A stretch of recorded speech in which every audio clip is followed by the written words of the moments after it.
Hello everyone, welcome to GK live. दोस्तों, इस video में हम लोग सामान्य ज्ञान के टॉप 100 प्रश्न के बारे में डिस्कस करने वाले हैं, जो कि प्रैक्टिस सेट नंबर 4 है। तो चलिए दोस्तों, वीडियो को स्टार्ट करते हैं। फर्स्ट क्वेश्चन है दोस्तों हमारा, प्राकृतिक इतिहास का राष्ट्रीय संग्रहालय कहाँ स्थित है? दिल्ली में स्थित है। सलीम अली पक्षी विज्ञान तथा प्राकृतिक इतिहास कहाँ स्थित है? कोयम्बटूर में स्थित है। भारतीय वनस्पति सर्वेक्षण संस्थान कहाँ स्थित है? कोलकाता में स्थित है। भारतीय प्राणी सर्वेक्षण कहाँ स्थित है? कोलकाता में स्थित है। राष्ट्रीय वानिकी अनुसंधान संस्थान कहाँ है दोस्तों? झांसी में है। अगला प्रश्न है हमारा दोस्तों, केंद्रीय मरुक्षेत्र अनुसंधान संस्थान कहाँ स्थित है? जोधपुर में स्थित है। भारतीय मौसम विज्ञान संस्थान कहाँ स्थित है दोस्तों? नई दिल्ली में स्थित है। भारतीय मौसम वेधशाला कहाँ स्थित है? पूना में स्थित है।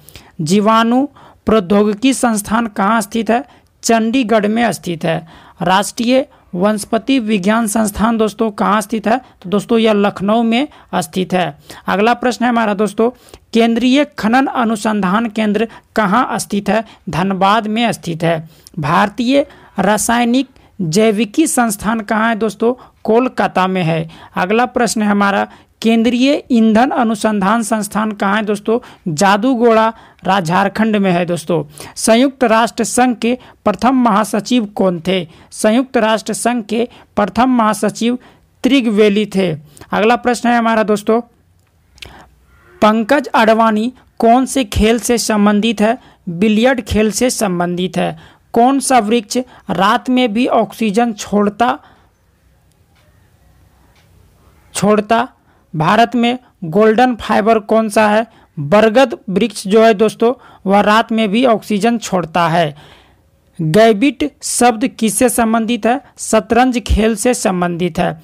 भारत के किस राज्य में सतही सड़क की लंबाई सबसे अधिक है? तो दोस्तों महाराष्ट्र में सड़क की लंबाई सबसे अधिक है। 1885 ईस्वी में भारतीय राष्ट्रीय कांग्रेस की स्थापना किसकी पहल पर की गई थी?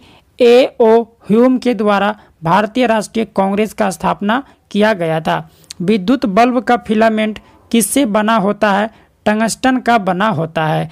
रक्त का हीमोग्लोबिन किसके साथ मिलने पर कार्बोनिल हीमोग्लोबिन बन जाता है? कार्बन मोनोऑक्साइड के साथ मिलने पर। अगला प्रश्न है दोस्तों, किस न्यायाधीश के विरुद्ध संसद में महाभियोग की कार्रवाई आरंभ की गई किंतु वह बहुमत से असफल रही? न्यायमूर्ति रामास्वामी। अगला प्रश्न है दोस्तों, समान आकार की कोई भारी और हल्की वस्तु किसी ऊंचाई से गिराई जाती है, उनमें से कौन सी वस्तु भूमि पर पहले पहुंचेगी? तो दोस्तों दोनों वस्तु एक साथ पहुंचेगी। अगला प्रश्न है दोस्तों, इतिहास से संबंधित है, तो चलिए देखते हैं वीडियो। फर्स्ट क्वेश्चन है, सिंधु घाटी सभ्यता की खोज कब हुई थी? तो दोस्तों सिंधु घाटी सभ्यता की खोज 1922 ईस्वी में हुआ था। अगला प्रश्न, सिंधु घाटी सभ्यता का काल लगभग कितना है? तो दोस्तों 2500 ईसा पूर्व। अगला प्रश्न है दोस्तों, हड़प्पा सभ्यता कहाँ तक फैली थी? सिंधु, राजस्थान, गुजरात तक हड़प्पा सभ्यता फैली हुई थी। अगला प्रश्न है दोस्तों, हड़प्पा के लोग किसके साथ व्यापार करते थे? सुमेर के साथ व्यापार करते थे। अगला प्रश्न, सिंधु घाटी सभ्यता के लोग के बारे में निम्न में से किसकी पूजा करने के विषय में जानकारी प्राप्त हुई है? वृक्ष, पशु, मातृ देवी और भगवान शिव का हड़प्पा वासी लोग पूजा करते थे। सबसे पुराना वेद कौन सा है दोस्तों? ऋग्वेद जो है वह सबसे पुराना है। अगला प्रश्न है दोस्तों, आर्य लोग भारत में कहाँ से आए थे? आर्य लोग मध्य एशिया से भारत आए थे। प्रसिद्ध कानून निर्माता किसे माना जाता है? मनु को दोस्तों प्रसिद्ध कानून निर्माता माना जाता है। आर्यों के विषय में निम्नलिखित में से कौन सा कथन सही नहीं है? दोस्तों आर्य लोग संस्कृत बोलते थे, तो ये सही है दोस्तों, आर्य लोग संस्कृत बोलते थे। अगला प्रश्न है दोस्तों, महात्मा बुद्ध का जन्म कहाँ हुआ था? लुम्बिनी में हुआ था। महात्मा बुद्ध का जन्म कब हुआ था? 563 ईसा पूर्व में महात्मा बुद्ध का जन्म हुआ था। महात्मा बुद्ध का जन्म महात्मा बुद्ध का देहावसान किस स्थान पर हुआ था? कुशीनगर में हुआ था दोस्तों। महात्मा बुद्ध का मृत्यु जो है कुशीनगर में हुआ था। अगला प्रश्न है दोस्तों, महात्मा बुद्ध को ज्ञान की प्राप्ति किस उम्र में हुई थी? 35 वर्ष की अवस्था में हुआ था। अगला प्रश्न है दोस्तों, बुद्ध ने अपने प्रथम उपदेश ज्ञान की प्राप्त करने के पश्चात कहाँ दिया था? सारनाथ में प्रथम उपदेश दिया था।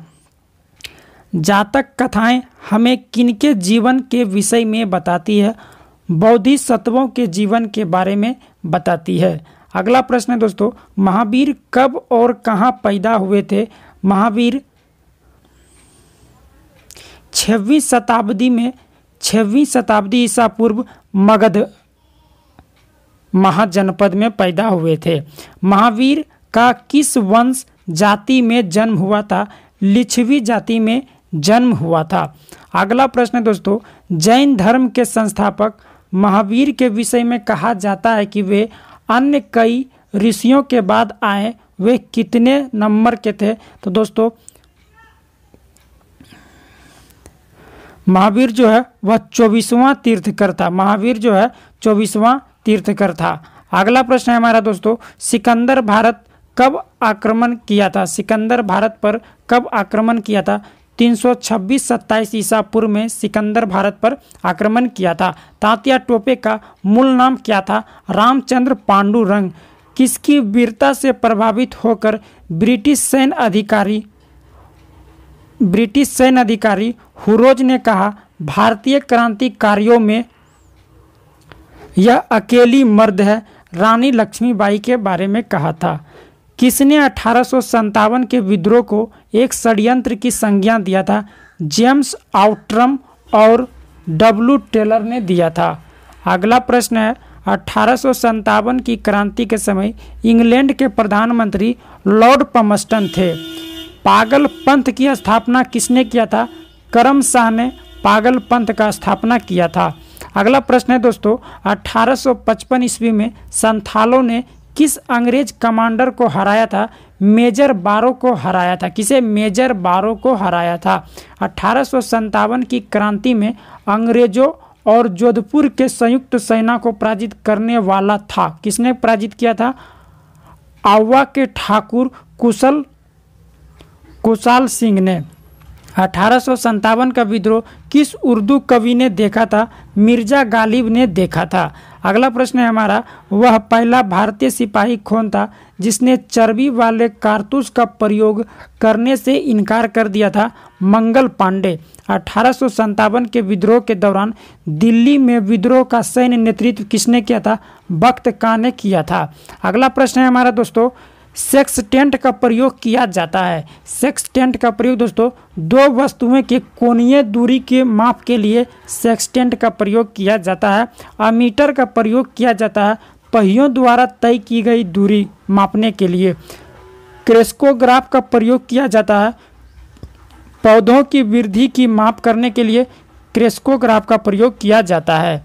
अगला प्रश्न है दोस्तों, टेकोमीटर का प्रयोग किया जाता है वायुयान की गति मापने के लिए टेकोमीटर का प्रयोग किया जाता है। स्फिग्मोमैनोमीटर का प्रयोग रक्त दाब मापने के लिए किया जाता है।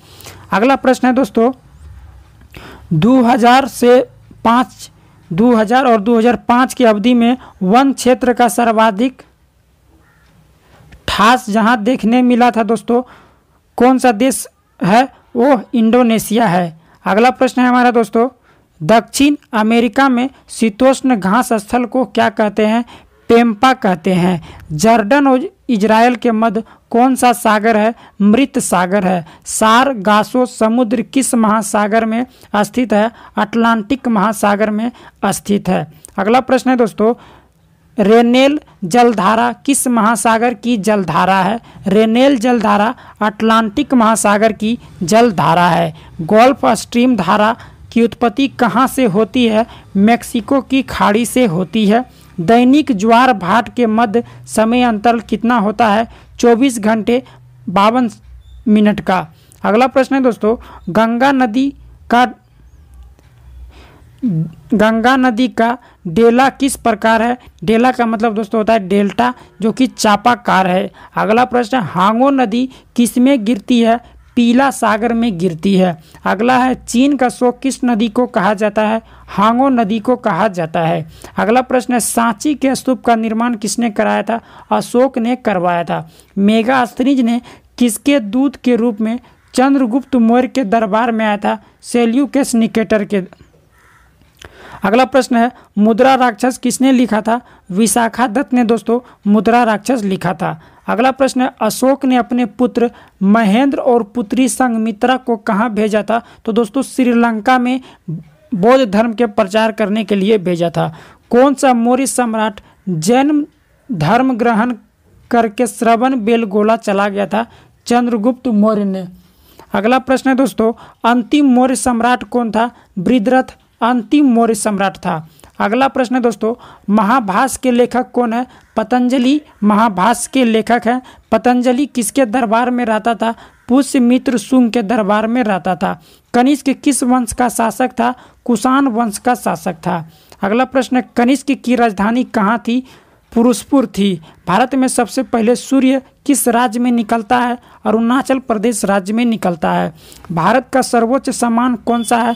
भारत रत्न सर्वोच्च सम्मान है। तात्या टोपे का मूल नाम क्या था? तात्या टोपे का मूल नाम रामचंद्र पांडुरंग है। किसकी वीरता से प्रभावित होकर ब्रिटिश सेना अधिकारी हुरोज ने कहा भारतीय क्रांतिकारियों में यह अकेली मर्द है? रानी बाई लक्ष्मीबाई। किसने 1857 के विद्रोह को एक षड्यंत्र की संज्ञा दिया था? जेम्स आउटरम और डब्ल्यू टेलर ने। 1857 की क्रांति के समय इंग्लैंड के प्रधानमंत्री कौन थे? लॉर्ड पमस्टन थे। अगला प्रश्न, पागल पंथ की स्थापना किसने किया था? करम शाह ने किया था। 1855 ईस्वी में संथाल ने किस अंग्रेज कमांडर को हराया था? मेजर बारो को हराया था। अगला प्रश्न, 1857 की क्रांति में अंग्रेजों व जोधपुर से संयुक्त सेना को पराजित करने वाला आवा के ठाकुर कुशाल सिंह थे। अगला प्रश्न है, 1857 का विद्रोह किस उर्दू कवि ने देखा था? मिर्जा गालिब ने देखा था। दोस्तों यह रिपीट क्वेश्चन है, चलिए आगे बढ़ते हैं। हाँ, अगला प्रश्न है दोस्तों, गेट का मुख्यालय कहाँ अवस्थित है? गेट का मुख्यालय जेनेवा में अवस्थित है। G8 देश की स्थापना कब हुआ था दोस्तों? 1975 ईस्वी में G8 देश की स्थापना हुआ था। अंकटाड का मुख्यालय कहाँ है दोस्तों? अंकटाड का मुख्यालय जेनेवा में है और अंकटाड का स्थापना 1964 ईस्वी में हुआ था। अंतर्राष्ट्रीय मुद्रा कोष का मुख्यालय वाशिंगटन में है। खाद्य एवं कृषि संगठन कहाँ स्थित है? रोम में स्थित है। विश्व स्वास्थ्य संगठन का मुख्यालय जनेवा में है और इसका स्थापना 1948 ईस्वी में हुआ था। अगला प्रश्न है, रेड क्रॉस का मुख्यालय कहाँ स्थित है? जनेवा में है और रेड क्रॉस का स्थापना 1863 ईस्वी में हुआ था। विश्व बैंक का मुख्यालय कहाँ अवस्थित है? वाशिंगटन में है और इसका स्थापना 1945 ईस्वी में विश्व बैंक का स्थापना हुआ था। G15 देशों का मुख्यालय कहाँ स्थित है? तो दोस्तों G15 का मुख्यालय जनेवा में है और G15 का स्थापना 1989 ईस्वी में हुआ था। अगला प्रश्न है हमारा दोस्तों, विश्व व्यापार संगठन का मुख्यालय कहाँ स्थित है? विश्व व्यापार संगठन का मुख्यालय जनेवा में स्थित है और विश्व व्यापार संगठन यानी कि WTO का स्थापना 1995 ईस्वी में हुआ था। नाटो का मुख्यालय दोस्तों ब्रुसेल्स में है और नाटो का स्थापना 1949 ईस्वी में हुआ था। दोस्तों यह सेट को यहीं पे समाप्त करते हैं। अगर आपको यह वीडियो अच्छा लगा हो तो वीडियो को लाइक करें और चैनल को सब्सक्राइब जरूर करें और वीडियो को शेयर जरूर करें। वंदे मातरम।